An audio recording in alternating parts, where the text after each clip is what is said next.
여러분 인생 2막 준비 혹시 잘 되고 있습니까? 요즘 인생 2막에 대한 이야기 참 많이들 하시죠. 오늘 그 인생 2막에 대해서 우리들에게 길을 안내해 줄 창의경영연구소의 조관일 대표님 모셨습니다. 어서 오십시오. 예, 안녕하세요. 직장 생활을 6군데, 7군데 했습니다. 지금 3막 인생을 즐기고 있습니다. 우리가 살아가면서 보통 의식주가 가장 중요하다. 예. 입고, 먹고, 자는. 네. 그 중에 집을 얘기할 때는 보통 이제 집 값이 얼마냐 이런 예. 얘기 많이 하는데 예, 예. 자, 우리 나이가 들면 들어갈수록 사는 집이 되게 중요하다. 네, 네. 이런 말씀 많이 하셨거든요. 네, 네. 주택을 나이가 들면서 선택하는데 좀 어떤 걸 보면 좋을까요? 우리는 되게 보면은 이제 뭐 집값이 조금 전에 말씀하신 대로 집값이 뛸 것이냐 아니냐 이제 이걸 많이 보게 되는데 나이 들어서는 이제 선택은 하나로 집중이 됩니다. 그것이 내가 노후를 보내면서 마지막까지 버틸 수 있는 곳이냐 아니냐. 예컨대 만약에 서울의 강남에 아파트 가격이 많이 나가는데 살고 있다. 예. 근데 그거 말고도 연금이라든가 이런 자금 계획이 잘 돼가지고 충분히 죽을 때까지 먹고 살 수 있다고 하면은 그곳에 살아도 되죠. 그러나 만약에 그렇지 않다면은 이제 주거 지역을 어디로 선택할 것인지를 잘 선택을 해야 될 것입니다. 근데 우리나라 사람들은 원래가 정착 민족이잖아요. 네. 한 곳에 정착해서 살던 민족이기 때문에 유목민처럼 이동민족처럼 이렇게 왔다 갔다 하면서 사는 사람하고는 주거지 선택에 의식적으로 문제가 있습니다. 어떤 문제가 있어요? 그러니까 낯선 곳에 안 가려고 하죠. 아하, 그렇죠. 예. 그래서 우선 어느 곳에서 살 것인가에 대해서는 생각을 잘 하셔야 됩니다. 제가 잘 아는 분 중에 한 분은 서울 강남에 살고 계시는데 이렇게 계산을 해보니까 지금 있는 돈 가지고 100세 시대를 버티기가 어렵더라는 거죠. 그렇죠. 100세 시대에 가지고 있는 돈으로 버틸 수 있는 분들이 많지가 않죠. 많지 않죠. 예, 많지 않죠. 그러니까 어떻게 했느냐? 그러면 강남에 집을 팔아서 저렴한 곳으로 가야 되겠는데, 고향은 또 머니까, 고향까지는 갈 필요 없이 아예 그러면 경기도 근처의 어디로 가자 해서 집을 팔아가지고 경기도로 가서 옮겨서 이제 살고 계시는데 얼마 전에 만나서 식사를 하면서 어떻게 행복하십니까? 물어봤더니 아주 너무 좋다는 거죠.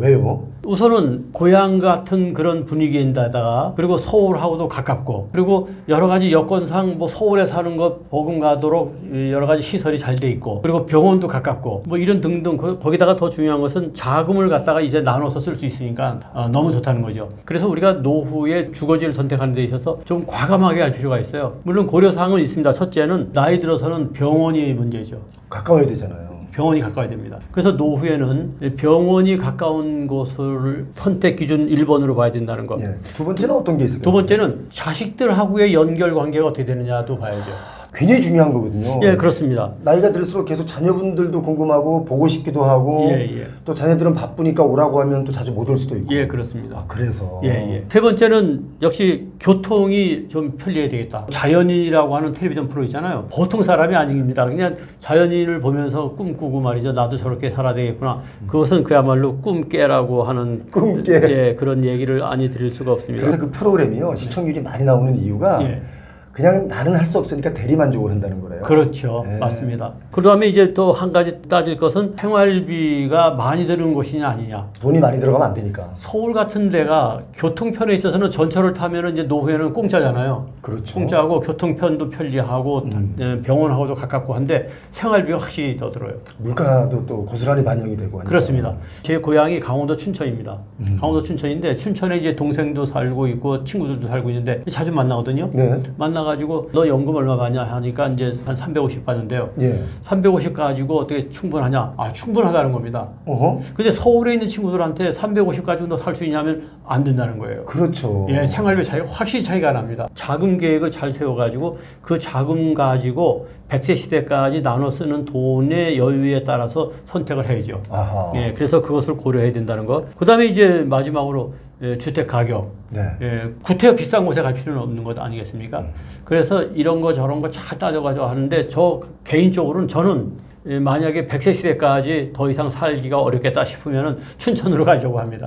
춘천은 뭐 서울에서도 가깝고. 춘천에는 병원이 대형 병원이 대학병원이 2개나 있고. 그렇죠. 예, 그리고 생활비 적게 들고. 여러분들도 말이죠. 어느 곳이 좋을 것인가를 무슨 방송을 보고 그 사람이 주장한다고 해서 할 것이 아니라 자기 혼자서 독자적으로 독립적으로 잘 판단하셔서 주거지 선택을 노후 설계와 더불어서 완벽하게 하시기를 바랍니다. 지금 60대 되신 분들이 가장 큰 고민이 지금 자녀분들 뭐 결혼도 시켜야 하고 또 본인도 살아야 하고 네. 본인도 생명도 연장이 될 것 같고 네. 이러다 보니까 과연 이 집테크 집을 팔아서 어디로 어떻게 이사를 가서 어떻게 포트폴리오를 짤까 이거 굉장히 고민들 많이 하십니다. 예, 그렇습니다.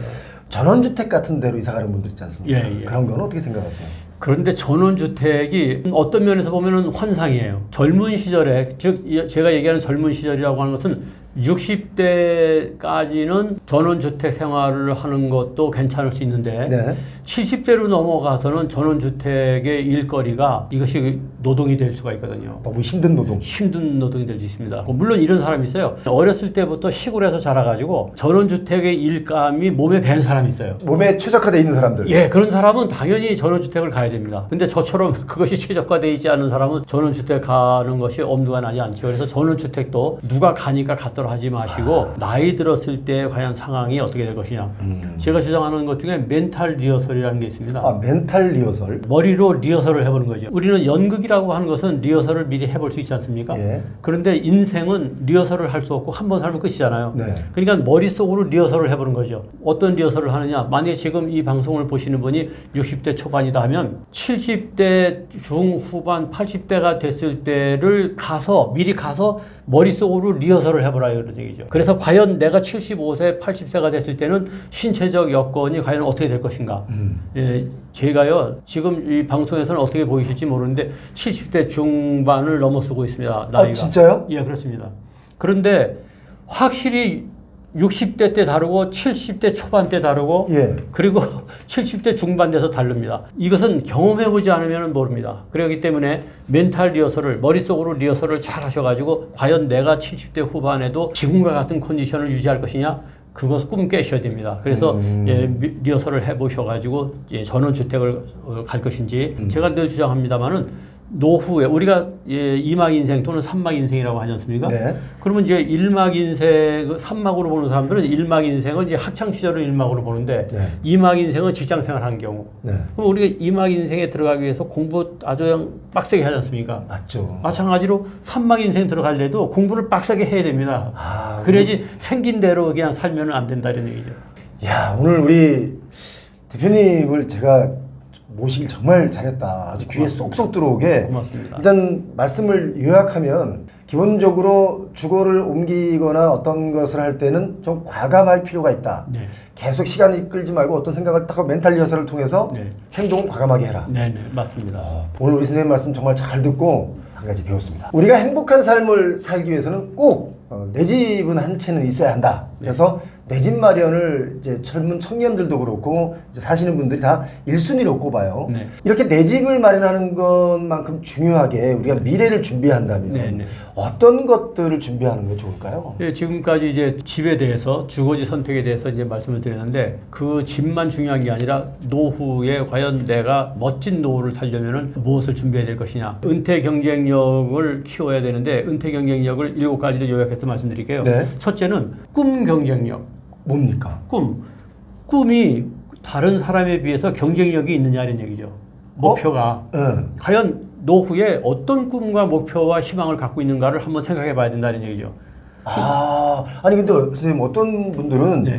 야 내가 이제껏 열심히 살았어. 네. 근데 뭐 또 은퇴를 하면서 무슨 또 꿈까지 내가 또 생각해서 뭐 움직이게 되느냐 네. 이렇게 말씀하시는 분들도 있거든요. 그분들께는 어떤 근데 이런 것도 있지 않습니까? 예를 들어서 나는 지금까지 정말 생고생하면서 네. 직장 생활에 그 인생을 살았는데 3막 인생은 그냥 놀고 싶다. 그럼 놀겠다는 게 꿈이에요. 아하 놀되 제대로 놀아야죠. 잘 놀아야지. 예, 잘 놀아야죠. 그러니까 꿈이라고 하는 게 꼭 무슨 뭐 거창하게 말이죠. 무슨 뭐 국회의원이 되고 무슨 출마하고 무슨 사업을 해가지고 큰 기업을 만들고 이게 꿈이 아니에요. 아하. 지금까지도 못했는데 이제 와서 그걸 한다는 건 어렵지 않습니까? 그러니까 2막일 때의 꿈, 예. 직장 생활을 막 시작할 때의 꿈은 뭐 성공이랄지 뭐 돈을 많이 벌어야 되겠다 그렇죠. 이런 걸 생각하지만 3막의 꿈은 잘 놀아야지 또 꿈이 될 수 있다. 꿈이 될 수 있습니다. 그러니까 그 꿈 경쟁력이 그냥 나는 꿈도 없어 하는 사람은 꿈 경쟁력이 없는 거죠. 아하. 그래서 첫째는 꿈 경쟁력이 있느냐 없느냐를 따져봐야 됩니다. 두 번째는요? 두 번째는 건강 경쟁력. 아, 중요하다. 예. 건강 경쟁력이 과연 있느냐 없느냐. 예컨대 지금 60인데도 담배를 태우신다고 하면은 건강 경쟁력의 한 축이 무너지고 있다고 봐도 틀림없습니다. 지금 이제 담배 태우시는 분들 중에는 이 방송을 듣고는 좀 기분 나쁘실지 모르겠습니다만은 예. 담배 끊으세요. 왜냐면 그건 건강 경쟁력을 갖추는 하나의 전제 조건일 수가 있지 않습니까? 술 같은 것도요. 제가 생긴 것하고 달리 술이 좀 몸에 받습니다. 그런데도 불구하고 퇴직한 이후에는 술을 거의 잘 먹지 않습니다. 그러세요? 예. 현직에 있을 때 술 그만큼 먹어봤으면 됐잖아요. 그렇다고 뭐 딱 끊는 게 아니고요. 네. 뭐 친구들 만나가지고 한잔 하게 될 때는 그냥 조금이 소주 반 병이나 뭐 요새는 뭐 소주 도수가 낮아져가지고 한 병 먹어도 별로 취하지 않잖아요. 그 정도로 마시고 그렇게 건강 경쟁력을 갖추기 위해서 노력을 해야 되죠. 건강 경쟁력도 건강 경쟁력이지만 이제 연세가 드시면서 담배를 계속 피우면요. 예. 그 여성 그렇죠. 여성분들이 싫어한대요. 그 여성보다도요 손주가 오질 않습니다. 아 맞다. 그걸 또 슬퍼하더라. 예, 그거 슬퍼합니다. 손주가 안 오니까 할아버지 담배 끊었다. 예, 맞아요. 예. 그래서 건강 경쟁력이 있는가 없는가를 따져보시고 예. 세 번째는 돈 경쟁력. 돈 경쟁력. 예, 돈 경쟁력. 과연 100살까지 살 수 있는 돈이 소박하게 살 수 있는 경쟁력을 갖추고 있느냐. 그다음에 네 번째는 일거리 경쟁력. 일거리 중요하죠. 예. 뭔가 한다는 것은. 일자리가 아닙니다. 일거리입니다. 예. 일자리라고 하는 것은 꼭 돈벌이하고 관계되는 건데 그냥 노는 것도 일거리잖아요. 예, 일거리 경쟁력이 있느냐 없느냐. 나는 할 일이 아무것도 없어. 그런 사람은요. 100세 시대가 왼수 같을 겁니다. 그래서 일거리가 있냐. 그래서 취미 생활을 갖다가 제대로 해야 된다는 거예요. 다섯 번째는요. 가족 경쟁력이에요. 가족 경쟁력은 뭐냐? 집안이 화목하냐 아니냐. 아 되게 중요하지. 예. 예컨대 지금 퇴직해서 집에 들어와 가지고 아내밖에 없는데 아내하고의 관계가 썰렁하다. 이건 경쟁력이 없는 거죠. 그러니까 뭐 이제 나이가 들어도 이혼 한 해 만에 뭐 예, 그렇습니다. 그런 얘기를 많이 하잖아요. 오히려 지금 퇴직하고 들어오는 바람에 갈등이 심한 경우가 더 많다는 겁니다. 은퇴를 앞둔 사람들한테 강의할 때 그런 얘기 많이 합니다. 제일 먼저 손들어 보세요 하는 게 뭐냐? 집에서 요리하는 분, 그거 꼭 물어봅니다. 남자분들께? 남자분한테. 남자분들이 요리 안 하면 어떻게 됩니까 요즘에? 경쟁력이 없는 거죠. 가족 경쟁력이 없는 거예요. 사랑을 받을 자격이 없어진다. 예, 그렇습니다. 곧 경쟁력이 없어진다. 예. 우리 요리라고 해서 거창하게 생각할 거 없지 않습니까? 그냥 뭐 할 때 라면을 내가 끓이느냐, 네. 된장찌개 내가 하느냐, 뭐 카레 라이스 정도 내가 하느냐, 뭐 그런 거지. 우리가 지금 뭐 떡 벌어지게 요리처럼 먹는 사람이 몇 사람이나 되겠어요. 근데 제가 강의할 때 요리하는 분 손들어 보세요 하면요. 100명 중에 10명이 안 됩니다. 그래요? 예. 퇴직을 지금 얼마 앞뒀는데도 불구하고 그렇습니다. 이 방송 보시는 분들 이제 요리 하나씩은 그래도 하시고 네. 최소한 뭐 30일 한 달로 계산한다면 적어도 한 열흘 이상은 그렇죠. 좀 요리도 해서 같이 드시고 예, 그렇습니다. 오늘은 내가 할게 뭐 이러면 경쟁력이 좀 올라오는 거죠. 그렇습니다. 그 아내분들이 제일 좋아하는 말 중에 하나가요. 네. 내가 해줄게. 좋아한대요. 예, 그렇습니다. 밥 내가 해줄게. 그렇죠. 설거지 내가 해줄게. 그렇죠. 이런 거. 예, 청소 내가 할게. 예, 그렇지. 맞습니다. 그게 가족 경쟁력이에요. 자, 또 하나는 이제 여섯 번째가 관계 경쟁력. 관계? 관계 경쟁력이 뭐냐면 친구와의 관계가 어떠냐. 친구와의 관계가 관계가 어떠냐. 왜냐면은 어디가 가서 말이죠. 술만 냈다 만나기만 하면 술만 먹어 제치는 친구가 있다. 그건 경쟁력이 떨어지는 거죠. 좀 더 건전한 경쟁력을 갖고 있는 친구, 은퇴 경쟁력을 가지고 있는 친구를 사귄다든가, 그리고 마당발이 될 필요가 없습니다. 사람을 많이 사귈 필요는 전혀 없어요. 오늘 아침에도 제가 책을 봤는데 3명만 있으면 된다 그러더라고요. 한 달에 2-3번 만날 수 있는 친구 하나, 6개월에 1-2번 만날 수 있는 친구 하나, 1년에 한 번 만날 수 있는 친구 하나, 이렇게 있으면 된다 그러더라고요. 훌륭하네. 예, 그렇게 있으면 된다고. 사실 남자들한테 필요한 건 3가지래잖아요. 예. 와이프. 마누라, 아내. 그래서 이제 친구 관계가 이게 경쟁력이 있느냐 없느냐를 따지는 6번째고요. 7번째가 중요한데요. 존재 경쟁력. 존재 경쟁력은 뭐냐? 어느 정도로 매력 있고 품위 있게 늙느냐 하는 거죠. 그게 경쟁력이에요. 이건 숙제야, 숙제 진짜. 예. 예컨대 아니 주름살이 가는 거야 누가 말리겠습니까? 그거야 어쩔 수 없는 것이고 늙는 것은 어쩔 수 없지만 행동은 품격 있게 해야죠. 그래서 이 7가지를 은퇴 경쟁력이라고 제가 얘기를 합니다. 자, 정리를 하자면 이제 꿈 가져야 된다. 예. 그리고 건강을 잘 지키기 위해서 또 예. 뭔가를 해야 된다. 예. 내가 어느 정도 앞으로 잘 포트폴리오를 짜서 살 수 있는가에 대한 돈에 대한 경쟁력, 예, 또 예. 일자리가 아닌 일거리, 예. 이런 거, 그다음에 가족 간의 화목, 그다음에 친구들 간의 관계, 네, 네. 그리고 이제 내 존재, 그러니까 품위 있게 나이가 들어야 된다. 그렇습니다. 야, 이거 오늘 진짜 귀한 시간을 이렇게 내주셨습니다. 그런데 또 요즘에 네. 삶에서 중요한 부분이 뭐냐면 예. 특히 은퇴 후에 나이가 점점 더 들어가면서 네. 취미가 없으면 이건 정말 지옥이다 예, 그렇습니다. 라는 분들이 있어요. 예, 이건 어떻게 그렇습니다. 취미 생활 굉장히 중요합니다. 제가 이제 강의할 때 물어봅니다. 취미 생활 있으신 분 하면 손 다 들어요. 그 물어보죠. 어떤 취미가 있습니까? 하면은 뭐 등산, 어떤 사람은 골프, 어떤 사람은 무슨 밭갈이, 뭐 어떤 사람은 산책, 테니스 나오는데 문제는 뭐냐? 그거 하나밖에 없다는 거죠. 우리는 취미 생활이라고 하면 하나만 생각하는데 취미 생활은 많을수록 좋습니다.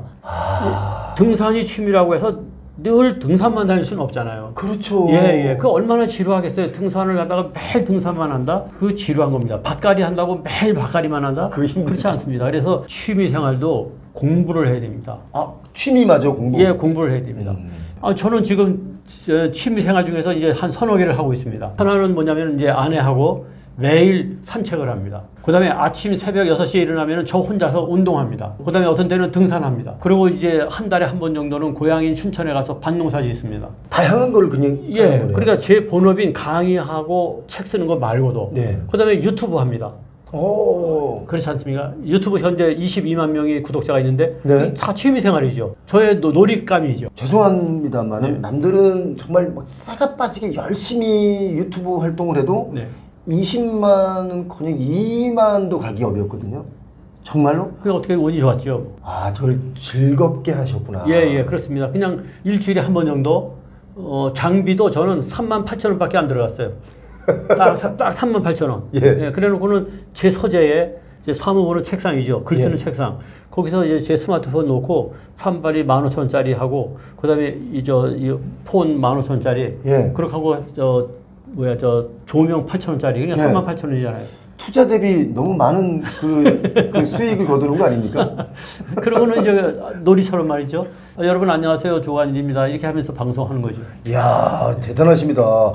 별 말씀. 그러니까 이제 연세가 드실수록 어쩌면 그 취미를 더 많이 만들어서 예, 좀 그렇습니다. 더 부지런하게 움직여야 된다. 예, 그렇습니다. 와, 참 앞으로 취미를 좀 개발을 해야 되겠어요. 예, 개발을 해야 됩니다. 그래서 취미에 관한 것도 공부를 필요하다는 거. 예. 그래서 쭉 찾아보고 한 가지 뭐 한다고 해서 그게 취미 생활이라고 하는 게 아니라는 거. 맞습니다. 뭔가 이런 취미를 제대로 하려면 어떻게 하면 될까요? 우리가 취미를 찾는 법을 5가지로 정리했어요. 첫째는 조금 전에 말씀드린 대로 공부하라는 거. 예. 그래서 최대한 찾아내라는 거죠. 두 번째는 공부해가지고 드디어 몇 가지가 딱 나타났으면 한번 부딪혀보라는 거. 맞아, 그게 어려워. 예, 부딪혀보라는 거. 예. 그다음에 세 번째는 그 중에서 무엇을 해야 될까 하고 결단하라는 거. 그다음에 네 번째는 이제 실행을 실제로 이제 그걸 해보는 거죠. 그렇죠. 그리고 마지막 중요한 건 뭐냐? 이왕 할 바에는 프로가 되도록 하라 이런 얘기죠. 그러면 취미가 너무 재밌어지지. 그렇죠. 나 프로처럼 열심히 해서 뭔가 결과물을 만들어낼 거야 하다 보면 취미가 막 엄청나게 재밌어지는 거죠. 나중에는 제가 유튜브 처음에 시작할 때처럼 예. 후배들이 말이죠. 유튜브 한번 해보세요. 그래 어떻게 하는 거냐? 그랬더니 이렇게 하면 됩니다. 그래서 아르바이트 학생을 불러다가 4시간 동안을 배웠어요. 편집하는 걸. 예. 그 4시간 배우고는 그 다음에 이제 내가 꼼지락꼼지락 해가 저는 올려봤죠. 그 뭐 처음에 한 6개월 동안 뭐 구독자도 안 늘어나고 그러나 그냥 끊임없이 했어요. 끊임없이. 취미니까. 예, 취미니까 말이에요. 네. 하다가 보니까 어느 순간에 뻥 터지더니 하루에 말이죠. 뭐 1,000명, 2,000명 들어오고 어떤 동영상은 한 400만 명이 보고 말이죠. 예, 이렇게 되면서 그냥 터지더라고요. 예. 터지다 보니까 그 다음에는 이제 이게 뭐랄까 마음에 어떤 그 풍부지를 해주잖아요. 예. 야, 이거 재밌다. 동기부여가 되고. 동기부여가 되고요. 돈이 동기부여의 첫째 아닙니까? 그래서 돈이 들어왔으니까. 딱 좋네요. 예, 예. 그래가지고 지금은 이제 하나의 놀이로서 정착을 한 거죠. 그렇게 해서 이왕 할 바에는 프로가 되라는 말씀을 드립니다. 자, 우리 귀한 얘기 오늘 선생님 통해서 들었는데 일단 제가 오늘 들은 걸 간단하게 정리를 하면 예. 일단 공부하고 결단하고 과감해라. 네. 취미든 놀든 무엇이든 간에 예, 예. 나의 경쟁력을 가져야 은퇴 후가 행복해진다. 예, 예. 은퇴를 앞두거나 은퇴를 하고 나면 사실 기본적으로 좀 의기소침해 있다거나 예, 그렇습니다. 기력이 좀 떨어진다거나 네. 왠지 기분도 다운돼 있다거나 이런 경우가 많이 있어요. 예, 예. 그러다 보면 자존감도 좀 많이 떨어지고 그런 경우가 있는데 은퇴 후에도 현역 때처럼 좀 활기차게 보낼 수 있는 방법이 어떤 게 있을까요? 뭐 여러 가지 방법이 있을 겁니다. 노후에 관한 책들 보면은 뭐 많이 나와 있지 않습니까? 그 노후에 관한 책들이 전부 다가 말하는 것이 어떻게 하면은 현역 때처럼 활기차게 살 것이냐. 네. 거기에 대해서 이제 쓰고 있죠. 네. 근데 요약해가지고 세 가지만 말씀드리고 싶어요. 첫째는 목표가 분명히 있느냐 하는 거죠. 아, 은퇴 후에도? 그렇죠. 은퇴 이후에 꿈이 있느냐. 제가 지난 시간에도 말씀드린 적이 있는데 은퇴 이후에 꿈이 있는 사람과 없는 사람은 전혀 다르죠. 은퇴 후에도 꿈을 가져야 되냐? 이렇게 물어보는 사람도 있잖아요. 그렇죠. 예컨대 꿈이라고 하는 것이 꼭 내가 은퇴 이후에 일자리를 만드는 것이 꿈이 아니라 나는 은퇴 이후에도 가급적이면 젊게 살겠어.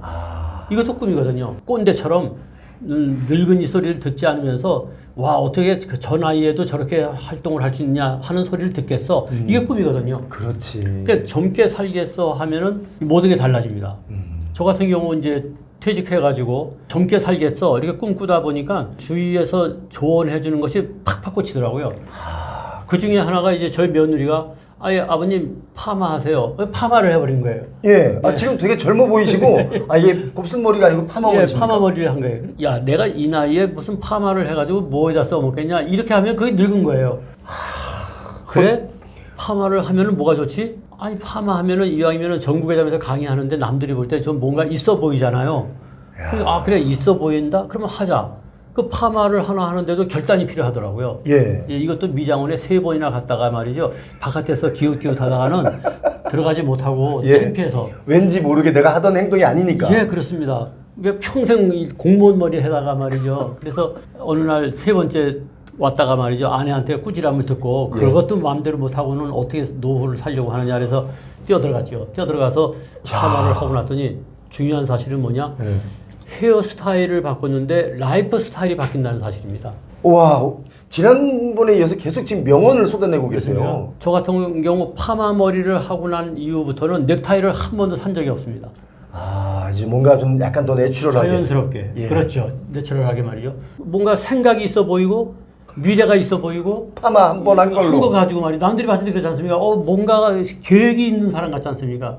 내가 했던 행동들은 그동안 파마를 한 번도 안 했는데 예, 예. 이제 내가 한번 파마를 해보니까 내 생각도 바뀌고 예.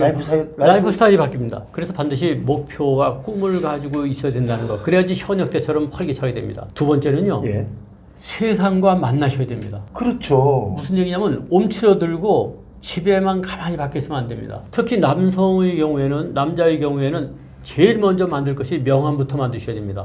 은퇴해도. 예, 은퇴해서 명함을 만드셔야 됩니다. 그래야지 세상에 나가서 나를 알릴 수가 있거든요. 지난번에 장군 출신을 만났는데 제가 명함을 딱 주니까 제 명함은 아주 거창하거든요. 조관일 창의경영연구소 대표 조관일. 그런데 직원이 몇 명이냐고 물어요. 직원 없이 대표만 있습니다. 그러니까 1인 기업이죠. 그렇죠. 예, 1인 기업인데 제가 말이죠 명함을 주니까 전 명함이 없습니다. 그래서 제가 뭐라 그러느냐. 장군님 놀고 계시면 명함에다가 논다. 이렇게 쓰셔야 된다 말이요. 오, 좋다. 예, 그러면 사람들이 그런 논다라고 하는 명함을 딱 줘보라. 그러면 상대방이 이럴 거 아니야. 아니 무슨 논노 주식회사 자회사입니까? 뭐 그렇지. 아니 그게 아니라 난 놉니다. 그럼 뭐 하고 노세요? 이 얘기가 된다는 거죠. 야, 진짜 기가 막힌 아이디어다. 예, 논다. 난 놀고 있다 이거예요. 그럼 뭐 하고 놉니까? 난 뭐 하고 논다. 그래서 제가 이런 얘기를 했어요. 만약에 정 논다라고 하기 싫으면은 직업개발연구소장.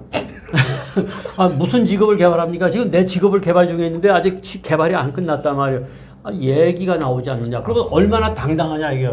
더군다나 장군 출신으로 말이죠. 연금이 다 있고 돌아가시면 국립묘지에 묻히는데 얼마나 멋있는 노후가 기다리고 있습니까? 그렇지. 세상과 만나야 됩니다. 명함을 만드셔야 됩니다. 그리고 또 세 번째는요. 중구난방으로 세상과 만나서는 안 됩니다. 일상을 만드셔야 됩니다. 예. 일정을 만드셔야 돼요. 일정을. 그래서 달력에다가 말이죠. 월요일은 뭐 하고 화요일은 뭐 하고 이게 주기적으로 되는 일상을 만들어야 된다는 얘기죠. 아침에 일어나가지고 아무 생각 없다가 시장 좀 갔다 올게. 또 아무 생각 없이 나 등산 좀 갔다 오고 이게 아니라 무슨 요일은 등산 가는 날, 뭐는 친구 만나는 날, 뭐는 집에서 뭐 하는 날, 뭐는 이거 일상을 자기가 계획을 짜야 된다는 거죠. 선생님 말씀 들으면서 왜 이렇게 반성이 되죠, 저는. 막 제가 스스로 창피해요. 왜냐면 매일매일 그렇게 뭐 할까를 미리 정해놓지 않고 네. 애드립으로 살아왔거든요. 별 말씀을요. 야, 계획을 일상을 만든다. 예, 그래서 목표, 저 꿈을 갖고 그리고 세상과 만나시고 세 번째로 일상을 만드시라는 거. 그렇게 되면은 분명히 현역 때와 같이 활기찬 삶을 영위할 수가 있다고 확신을 합니다. 오늘도 아주 귀한 말씀 또 주고 계십니다. 그런데 우리 많은 사람들이 이런 것도 있습니다. 예. 노후에 그냥 마냥 뭐 나는 그냥 뭐 행복할 거야, 나는 그냥 좀 편할 거야, 네. 아니면 뭐 노후 되면 뭐 그냥 이럴 것이야라는 혼자만의 어떤 착각들이 좀 있지 않습니까? 예. 지난번에 어떤 데서 강의하시는 내용 보니까 노후에 대한 중대한 착각에 대해서 말씀하셨거든요. 예, 맞습니다. 어떤 걸까요? 여러 가지 착각을 많이 합니다. 제가 7가지 말씀드릴게요. 첫째는요, 나이는 숫자에 불과한 줄 안다. 그건 뭡니까?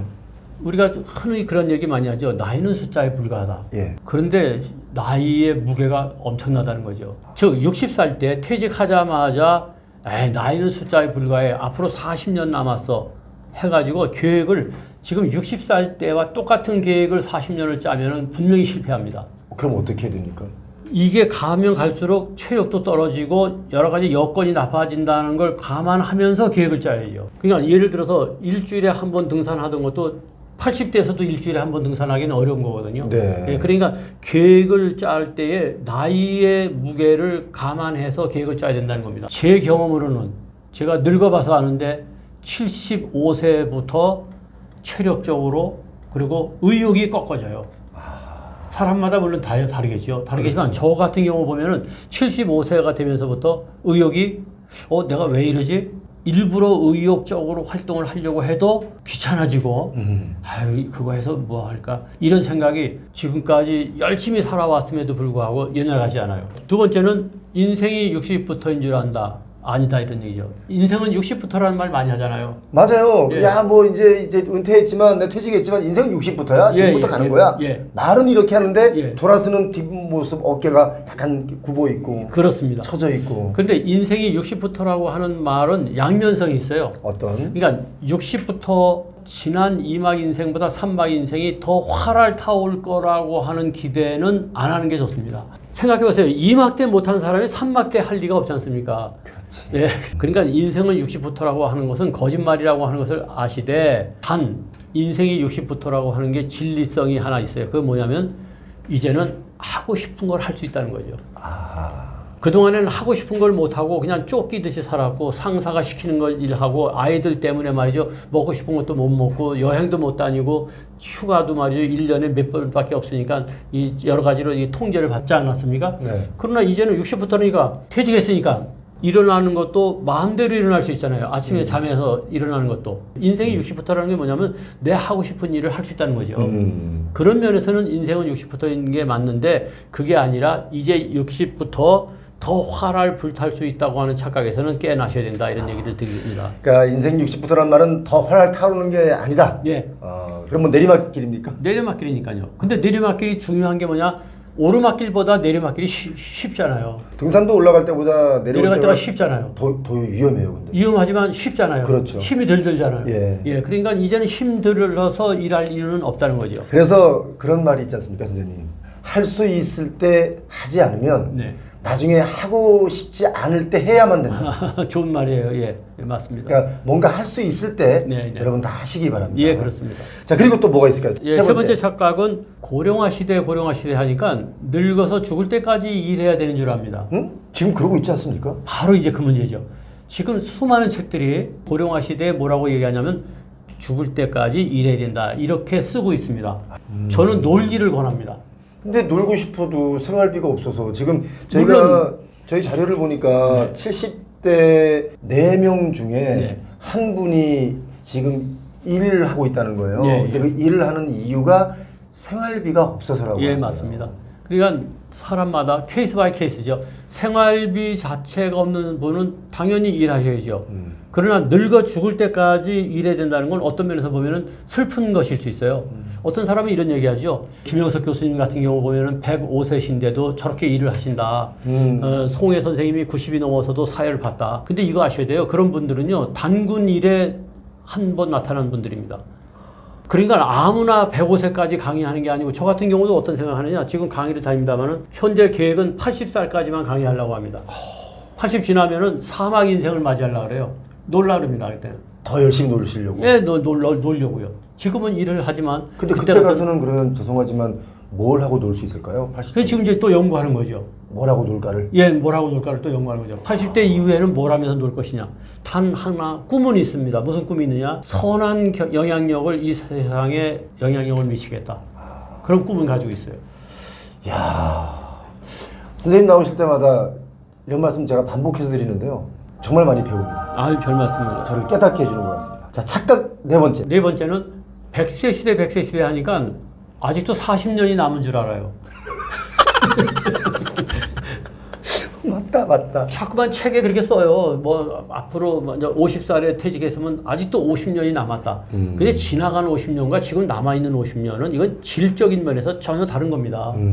그리고 지금 바깥에 다니면서 세상을 만났을 때 만나는 사람들 보면은 다 팔팔한 것 같지만 병원에 한번 가보세요. 다 편찮으신 것 같아요. 그렇기 때문에 100세 시대니까 40년 남았다는 계산법은 틀렸다는 거죠. 40년 동안 숨이 안 끊어지고 있을지 모른다는 전제하에 노후 계획을 세우되 그 40년의 생활 시간이라고 하는 것은 젊은 날의 40년과는 전혀 다르다는 것을 착각해서는 안 된다는 말씀을 드립니다. 다섯 번째는요. 그래도 자기는 멋지게 늙을 줄 안다. 동의합니다. 예. 진짜 그런 것 같아요. 예. 다 늙으면요, 다 마찬가지입니다. 비슷합니다. 그래서 자기만은 멋지게 늙을 줄 안다는 것, 멋지게 늙으려면요, 치열한 노력이 없이는 불가능하다는 것을 잊어서는 안 됩니다. 그리고 여섯 번째는요, 막연히 무슨 수가 있을 줄 안다. 맞아. 예, 막연히 말이죠. 아니, 뭔 일 나겠지 말이요. 어떻게든 되겠지. 어떻게든 되겠지. 그렇지 않습니다. 계획을 잘 짜야 됩니다. 무슨 수가 날 줄 아는데 무슨 수가 나는 게 아니라는 거죠. 결국은 그런 계산이 빠끔해야 된다는 겁니다. 예. 계획적이지 않으면 안 된다. 예, 그렇습니다. 그 대책이 없는 건 대책이 없는 걸 뿐이네요, 그냥. 예, 그렇습니다. 그 대책이 있어야 된다. 예, 그렇습니다. 또 그리고 이제 마지막 일곱 번째가 그래도 자기만은 예외일 줄 안다. 예외 없습니다. 똑같습니다. 그래서 그런 면에서 노후에 착각하지 않으시기를 바랍니다. 나이가 좀 들어서 어느 시기가 되면 이거 내가 그때 그러지 말았어야 했어. 네. 그러면서 후회하는 것들 있지 않습니까? 예, 그렇습니다. 네. 어떤 것들이 그렇게 후회가 됩니까? 저도 이제 후회했던 것 중에 하나는 왜 젊은 날에 술을 이렇게 많이 마셨을까? 그걸 후회했습니다. 부끄러워 지금. 예. 예. 젊은 날에 정말 술 많이 마셨거든요. 예전에 그 술 드실 때 보통 그런 좀 도수가 높았잖아요. 예. 그럼 소주로 따지면 몇 병 정도 드신 거예요? 예를 들면 보통 앉은 자리에서 소주 마셨다 하면은 3병 내지 5병. 혼자 마시는 양이 혼자 먹는 양이요. 술 아주 고래였습니다. 어쨌거나 술을 많이 마신 것을 퇴직하자마자 가장 후회했었어요. 저도 이제 그런 게 있는데 첫째 후회하는 게 뭐냐면은 왜 일찍 준비를 안 했던가? 뭘? 노후를. 노후 자체를. 예, 그걸 사람들이 후회합니다. 이 노후에 대한 준비는요, 40대 때부터 시작이 돼야 됩니다. 최소 40대 때부터. 예. 제가 노후 관련해서 강의를 가보면요, 대개 어떤 분들이 강의를 듣냐면은 이제 퇴직을 한 6개월쯤 남겨둔 사람을 직장에서 퇴직 교육을 시키거든요. 그럼 그분들이 쉬는 시간에, 휴식 시간에 뭐라 하느냐? 이런 교육을 40대 때 받았어야 되는데. 맞아. 우리나라의 교육이 예. 40대 때부터 미리 교육해야 되는데 40대 때는 일 잘하는 방법. 그렇죠. 성과 좋은 방법. 예, 그렇습니다. 이러는 것만 가르치잖아요. 그래서 제가 직장의 간부들한테, 경영진들한테 그런 얘기를 합니다. 퇴직하기 전에 40대 때 퇴직 교육을 한번 시켜야 된다. 그랬더니 또 이런 말씀 하시더라고요. 퇴직 교육을 그렇게 시키면요, 자르려고 그러나 이렇게 생각한다는 거예요. 그래서 그게 곤란하다 그러는데 그게 아니라 아예 제도화 해가지고 40대 때 은퇴 교육을 한번 시켜야 지금부터 돈을 모아야 되겠구나. 이런 생각을 하게 되죠. 그래서 제일 먼저 후회하는 게 왜 일찍 노후 준비를 안 했냐. 또 사람들이 후회하는 게 어떤 게 있을까요? 예, 두 번째는요, 늙어도 건강이 괜찮을 줄 착각한 것에 대해서 후회합니다. 자기 건강이 그대로 갈 줄 생각하거든요. 자기만은 나이 들어서 주름살만 지지 건강은 그대로 갈 거라고 생각하는데 건강이 어느 순간 급전직하 나빠질 수 있다는 것을 생각하시고 그걸 안 해서 후회하는 경우가 있습니다. 네. 세 번째는요, 왜 내가 자녀들에게 그렇게 올인했던가? 올인한 것을 투자를 많이 한 것을 후회합니다. 소홀했던 걸 후회할 수도 있지 않습니까? 아니죠. 물론 소홀한 것도 할 수가 있겠죠. 그러나 투자를 너무 많이 해서 내 재산이 거덜난 것에 대해서 후회한다는 거죠. 즉 자녀들에게 올인함으로써 내 노후 준비를 못한 것에 대해서 후회한다는 거죠. 이게 진짜 후회가 되는군요. 예, 됩니다. 그 다음에 네 번째는 왜 내가 일거리를 젊은 날에 만들지 못했을까? 일자리가 아니라 일거리. 예. 예. 뭔가 취미거리를 왜 젊은 날에 만들지 못했을까? 나이 들어서 하려면요, 취미거리가 아주 좁아집니다. 그래서 제가 주장하는 게 뭐냐면, 라이프워크를 만들라는 겁니다. 라이프워크. 라이프워크. 라이프워크는 뭐냐? 나의 모든 정성을 쏟아부어서 하고 싶은 일. 그걸 하나 만들라는 거죠. 야, 근데 이걸 만들기가 쉽지 않지 않습니까? 그러니까 공부를 해야 된다는 거예요. 노후 공부를 해야 된다는 겁니다. 저 같은 경우는 라이프워크를 30대 때 만들었습니다. 그게 뭐였습니까? 글 쓰는 거예요. 책 쓰는 거. 그래가지고 지금까지 책을 64권을 썼습니다. 이게 지금 64권째 책입니까? 63번째 책입니다. 이거 말고 다음 책이 또 있습니까? 지금 출판사하고 계약해서 8월 초순에 나오는 것이 64번째 책입니다. 그리고 오늘 출판사에서 또 얘기해가지고 원고를 보내줄 테니까 심사해 주세요 하고 오늘 원고를 보냈는데 그게 65번째입니다. 30살부터 쓰기 시작했는데 네. 30살부터 75세까지 45년 동안에 65권을 쓴 거죠. 엄청나게 성실하지 않으면 쓸 수 없는 책이거든요. 그런데 그게요, 가속도가 붙어요. 첫 책하고 둘째 책까지는 약 4년 걸렸습니다. 그런데 둘째 책에서 셋째 책 할 때는 2년, 지금에 와서는요, 제일 많이 썼을 때가 1년에 4권 썼는 거예요. 1년에 책을 4권씩 쓸 수 있습니까? 예, 쓸 수 있습니다. 충분히 쓸 수 있습니다. 아, 술 끊고 내 생활 많이 갖다 보면 쓸 수 있겠네요. 아니, 이 취미 생활에 이제 속된 말로 도 같은 거죠. 아, 책 쓰는 취미 생활에 도 같은 거다. 예, 도 같은 거죠. 요번에 65번째 책은요, 챗 GPT 가지고 썼는데요. 챗 GPT로 쓰니까 보름 만에 초를 완성할 수 있더라고요. 아, 챗GPT로 책을 썼습니까? 그렇습니다. 아니, 챗 GPT 가지고 쓰면요, 그 아이디어만 쏟아보면은 챗 GPT가 다 써줍니다. 그럼 거기다가 자기 아이디어를 섞어가지고 이렇게 버무려내면 됩니다. 어차피 그것도 내가 쓴 책인 거죠? 그렇습니다. 아, 저는 지금 저도 책을 지금 몇 권째 쓰고 있는데 예. 책 쓰는 거 자체가 사실은 저한테는 고통이에요. 그거 고통이죠. 처음에는 고통인데 나중에는 그게 쾌감으로 다가옵니다. 1년에 4권 정도 쓰게 되면요, 그 책을 안 쓰면은 몸이 근질거리죠. 사실 어떻게 보면 1년에 한 권 정도 쓰는 게 적절한 속도일 수가 있어요. 예. 제가 얘기한 15일 만에 초고를 완성했다는 것은 이게 특별한 경우고요. 그러나 지금은 AI가 있기 때문에 책 쓰는 것도 훨씬 쉽죠. 아무튼 그렇게 해서 일단 내가 내 취미 생활을 통해서 예. 이렇게 65권의 책을 예, 그렇습니다. 65권 썼습니다. 일반 그 직업 저자들처럼 책을 쓰신 거니까 취미가 결국은 나중에 결국은 직업이 된 거죠. 연세가 드시면서 직업이 된 예, 거죠. 그렇습니다. 예. 그래서 왜 그런 일거리를 진작 만들지 못했을까? 이것이 후회한다. 4번째 후회고요. 예. 5번째는 그래도 나만은 괜찮겠지 하는 착각을 한 것에 대해서 후회합니다. 그건 뭡니까? 다 똑같다는 거죠. 늙어가면은 곤혹스러운 상황이 오고 몸도 아프고 다시 늙고 말이죠. 나중에는 그야말로 속된 말로 삭신이 쑤시고 말이죠. 예, 무릎이 아프고 어깨도 절리고 이런 늙음의 현상이 나타난다는 것에 대해서 왜 내가 그것을 몰랐던가 하고 후회한다는 거죠. 예. 그다음에 6번째는 그때 그걸 해봤어야 되는데 그것 때문에 후회한다는 거죠. 왜 그때 그걸 도전하지 않았던가. 이 방송을 듣는 분 중에서 아직 퇴직을 앞두고 있는 분들은 지금 도전거리가 있다면 도전하시기 바랍니다. 그다음에 7번째는 나는 인생을 즐기는 법을 몰랐어. 이걸 후회합니다. 제가 지금 그걸 후회하고 있습니다. 아니 그동안 사실 고위공직에 있고 하다 예, 보면 예. 뭐 인생을 즐길 수 있는 시간보다는 그 일로 예, 인해서 그렇습니다. 피곤만 쌓여 있는 거지 예, 그렇습니다. 진짜 즐기지 못하잖아요. 제가 지금 그걸 후회하고 있는 거예요. 젊은 날부터 지금까지 책을 65권을 썼잖아요. 예. 그러니까 즐기는 법을 모르는 거예요. 즐기는 법을. 좀 어디 가서 말이죠. 좀 신나게 노는 법을 모른다 이런 얘기죠. 그 일 중독자들이 있어요. 예, 그렇습니다. 남들은 정말 열심히 그 일을 하는 사람에게 일 중독이라고 말하는데 예, 예. 또 그 시절로 다시 돌아간다 하더라도 예. 아마 똑같은 선택을 하시지 않을까요? 그런데 이렇게 후회를 했기 때문에 만약 이 감각을 가지고 이 생각을 가지고 젊은 날로 간다면 이제는 좀 즐길 것 같아요. 지난번에 선생님 어디 그 강의하실 때 네. 제가 보니까 그런 말씀하셨어요. 인생을 낭비하는 헛되고 부질없는 짓이 있다. 네. 이런 거 웬만하면 하지 마라. 예, 예. 이런 게 있었거든요. 네.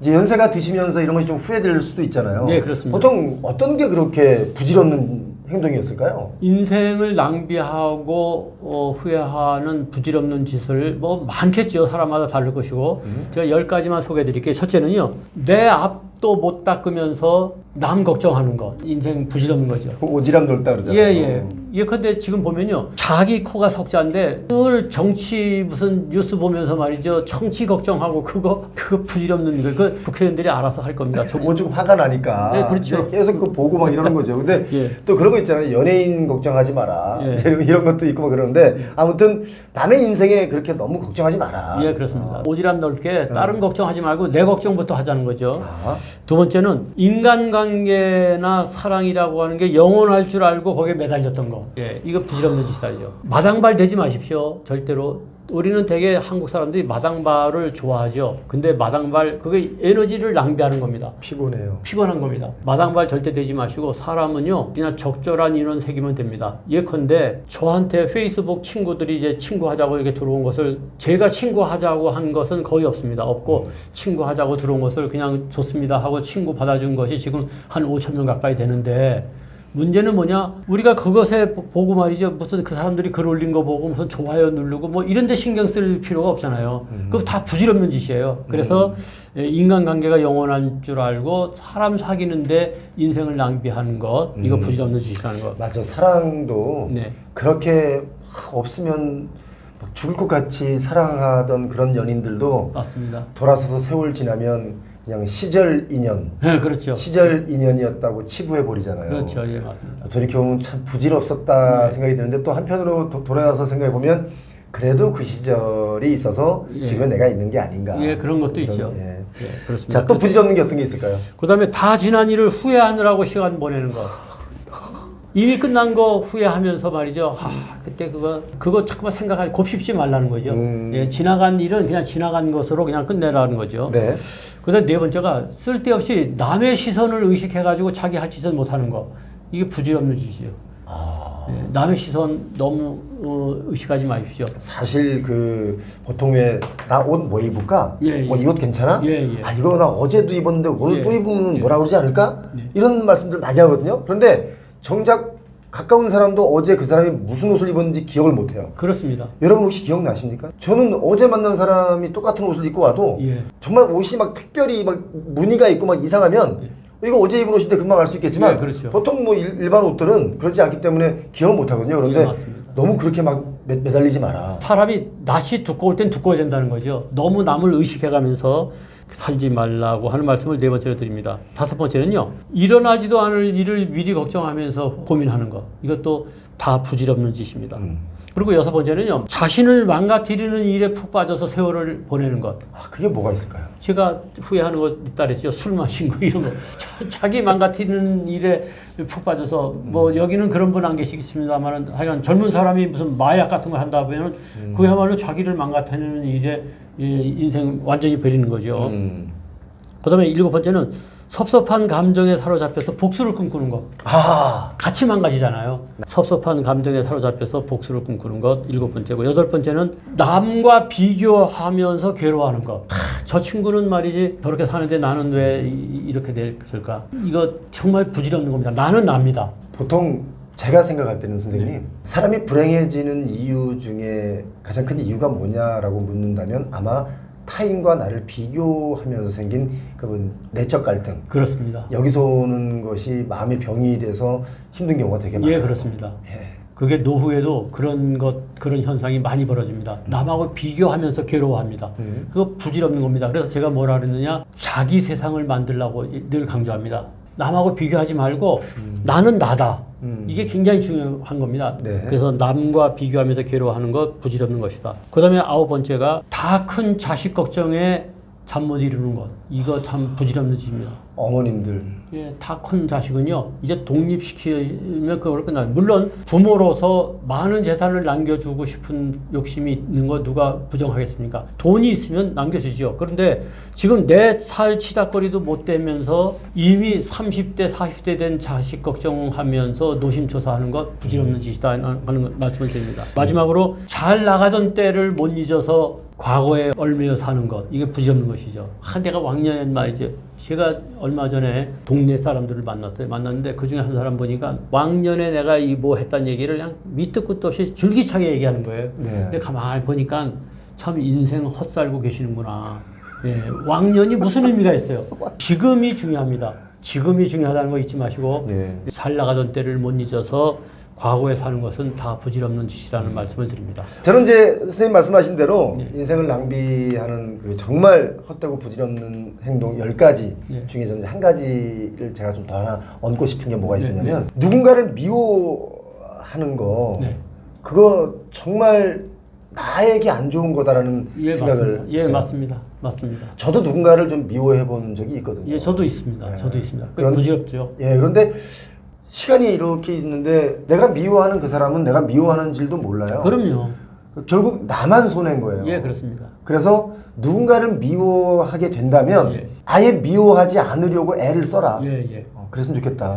그래서 그런 얘기 있지 않습니까? 최고의 복수는 잊는 거라고, 잊어버리는 거라고. 자, 오늘 우리 조간일 선생님 모시고 귀한 얘기 또 들었습니다. 오늘 영상 보신 분들께서는 여러분을 중심에 두시기 바랍니다. 표영호 TV 우리가 항상 부동산 얘기도 많이 드렸습니다만 인생을 살아가는 데 있어서 어떤 우리가 멘탈을 가져야 되는가 이런 얘기도 지금 오늘 나눠봤습니다. 귀한 시간 내주신 우리 조간일 선생님 고맙습니다. 감사합니다. 네, 감사합니다.